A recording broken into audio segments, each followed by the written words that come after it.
Well, let's have a look at some of those share price graphs. And starting with Nestle, Chantal will come to you in a moment. It's the world's leading nutrition, wealth and wellness company, and it was founded in 1866 by a Swiss pharmacist, Henri Nestle. Yes, it has a market cap of $209 billion, a PE of 23.93 and a dividend yield of 3.42%. I didn't mean to cut you short. You were going to make a statement there. No, I mean, now's as good a time as any, because Nestle is really an example of what a sector rotation looks like.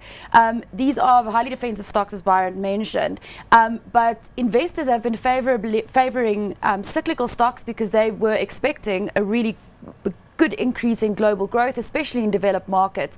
That hasn't quite materialized, but it has made these stocks a little bit cheaper and a little bit more interesting to talk about as well. Let's get that indication from the share price graph. There you can see Nestle, and there's the sell-off that Chantal's referring to, potentially offering one a buying opportunity. But also remember, now this is listed in Switzerland, in Swiss francs, and the dollar has strengthened quite a lot as well. So all these sort of dual listed European stocks have taken a bit of heat.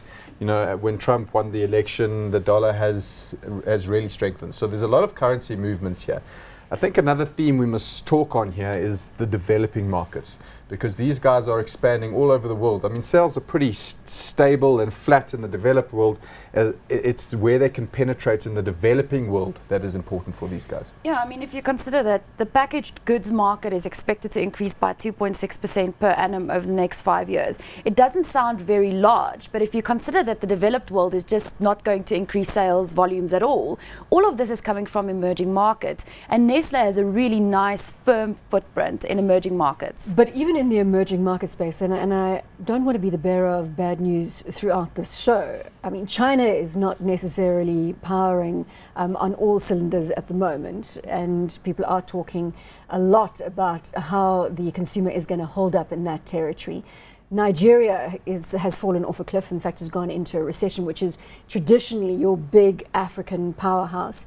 India right now is experiencing a cash crunch unlike anything that I've ever seen, but it is a manufactured cash crunch to try and bring the broader population into the tax net. My point is, emerging markets aren't necessarily shooting the lights out at this current time. Yeah, and I mean, I take that point and agree 100%, but what makes this company specifically very interesting from that perspective is the defensiveness. So when economic growth is down, people are still buying Maggi stock cubes in India, they're still buying Maggi noodles in Nigeria, and they're still going to be buying coffee in South Africa. So even though economic growth doesn't look that great, for a company like this, just kind of being You're solid. saying that these are the staple consumer products, yes, that irrespective of the economic environment, people are always going to buy their coffee or their noodles. And Absolutely. The baby food, let's not forget the baby food, because you know, if you're starving to death, you'll still feed your children. Absolutely. I mean, these guys are also they're in a lot of defensive categories, not only baby food, pet food as well. We know people are just as extreme in terms of quality pet care, and yeah, I mean, people just will continue to buy these products. Byron, exposure, first of all, from a Vestact perspective? We don't, because we weren't able to diversify as much as the local portfolio with the offshore one. You know, 500,000 Rand in dollars doesn't go as far. No, I'm talking about actually as a Vestact, from an asset management perspective. We've got Nestle. It's a nice balancer in some of the sort of bigger accounts for maybe slightly older clients. Just touching back on that emerging market theme, I understand now it's not the flavor of the month, but surely when you look at a 5 to 10 year period, there are so many millions and millions of people that need to sort of break out of that poverty cycle and need to become consumers of these products.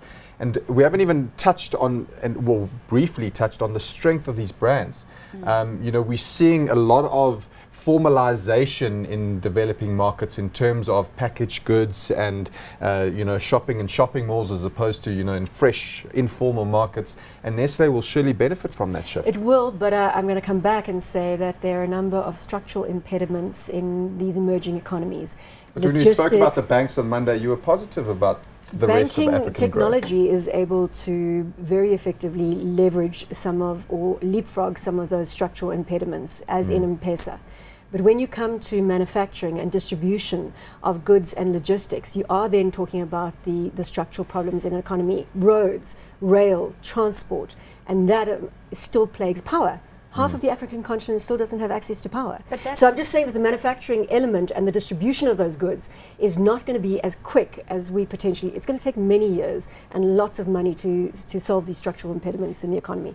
Doesn't apply to banking. But that's again one of the reasons why why a company like Nestle will do well. They're doing fast-moving consumer goods, non-perishables or long lifespan perishables. They're not selling fresh milk. And I think that's probably where they're going to have an advantage in these structurally, call it broken I agree, societies. but also bear in mind that a company like Woolworths actually retracted on its Nigerian exposure because of the infrastructure challenges of operating in that territory. So I hear you 100%, especially if you are in the long life production, the manufacturing of long life food items. But it is not easy operating in Africa from a logistics manufacturing perspective. Yeah, I agree. It's certainly not easy, but these guys have the expertise. It's a $200 billion market cap business.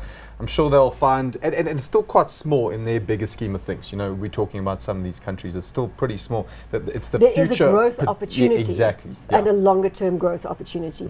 But go back to the point that you've just said that this exposure is for those clients that are a little bit older, that have less of a risk profile.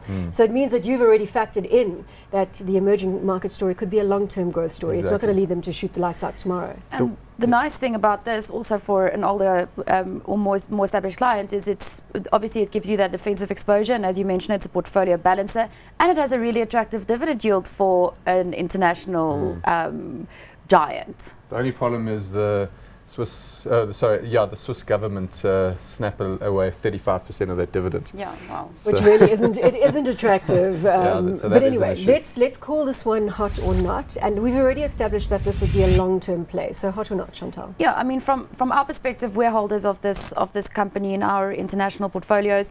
It really is a nice core holding. So I would remain hot on it, especially at these levels. Byron, hot or not? Yeah, it's not the most exciting. Although they did innovate, apparently they created some sugar that's a lot less unhealthy than normal sugar. So there is a bit of innovation there. I'm going to be hot, but a boring hot.